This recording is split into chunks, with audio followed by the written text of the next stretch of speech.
My home groups ఆధ్వర్యంలో ప్రపంచ పర్యావరణ దినోత్సవ వేడుకలు ఘనంగా నిర్వహించారు. Say no to plastic pollution, protect environment నినాదంతో అవేర్నెస్ క్యాంపెయిన్ చేపట్టారు. సింగిల్ యూజ్ ప్లాస్టిక్ కు వ్యతిరేకంగా మై హోమ్ హబ్ కార్యాలయంలో వాక్థాన్ కార్యక్రమం ఏర్పాటు చేశారు. పర్యావరణ పరిరక్షణ దిశగా అని మై హోమ్ గ్రూప్స్ ప్లాంట్లో ప్లాస్టిక్ రహిత వాతావరణం కల్పిస్తున్నారు.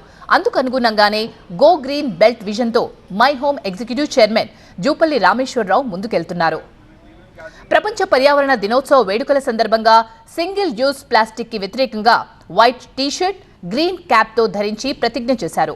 పర్యావరణ పరిరక్షణలో భాగంగా ఇప్పటికే my home group single use plastic ని సేకరించి ఎనర్జీగా కన్జర్వ్ చేసి ప్లాంట్లో వినియోగిస్తుంది. అంతేకాదు వివిధ రాష్ట్రాల నుంచి కూడా సింగిల్ యూజ్ ప్లాస్టిక్ ని సేకరిస్తూ ఆదర్శంగా నిలుస్తోంది.